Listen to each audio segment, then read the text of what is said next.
question about, given the persistent housing shortage in this country, how do we increase immigration levels and bring more people when we're not correspondingly increasing the housing share? How do you see those two things matching together? Well, I haven't read the new immigration report yet, but I can say, and there's unanimity, I think, in Parliament that supply is the answer to housing affordability. We are not building enough housing. The National Housing Strategy hasn't done enough to address this key aspect of affordability. We need to build homes that people can live in. We need to give people a real opportunity in the hope of home ownership, which has completely eroded under this government over the last 7 years. Thank you so much. Qu'est-ce que vous pensez? La Chambre des communes a reconnu que les écoles résidentielles, ça constitue un génocide. Êtes-vous d'accord avec ça? Qu'est-ce que vous en pensez? C'est très difficile de revisiter l'histoire avec nos yeux de 2022. Fait que là-dessus, c'est sûr que c'est un problème majeur là, sur le comportement que les institutions ont eu sur ces enfants-là. Bon, est-ce qu'on peut le qualifier de génocide? Moi, si je regarde avec mes yeux de 2022, je dis oui. Si je regarde ça avec les yeux de mon grand-père en 1900, c'est peut-être pas un génocide. C'est peut-être une incompétence et une insouciance sociale à s'occuper de jeunes. Et on a encore aujourd'hui, on le regarde avec la DPJ. Là.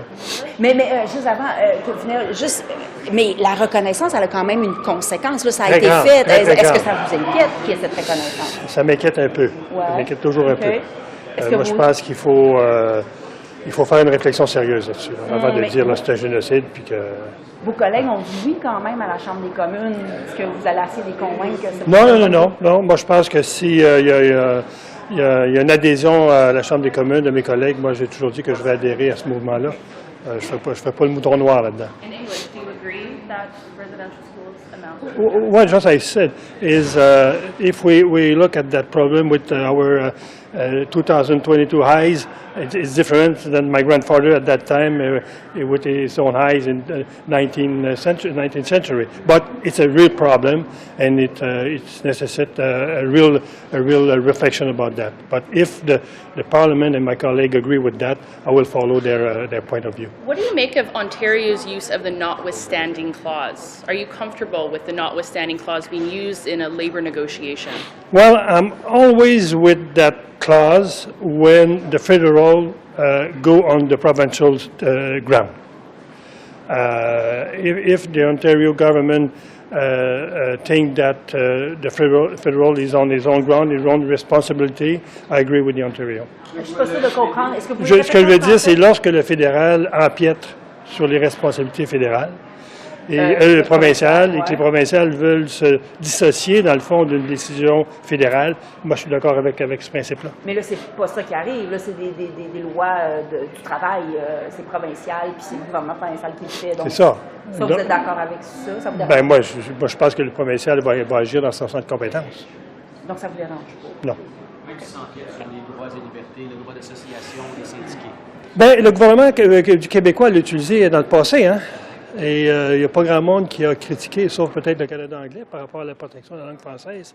Donc, moi, je me dis, lorsque on est en droit d'utiliser, parce que cet article-là est dans la Constitution canadienne. Hein? Bon, ce qui est notamment contesté, c'est son utilisation de façon préventive, avant même qu'il y ait des contestations, on le met dans la loi. Ouais. Est-ce que ça, il n'y a pas moyen de le revoir? Le NPD, d'ailleurs, demande un débat d'urgence sur la question. Est-ce qu'il n'y a pas moyen de revoir cette utilisation que certains trouvent abusive de façon préventive?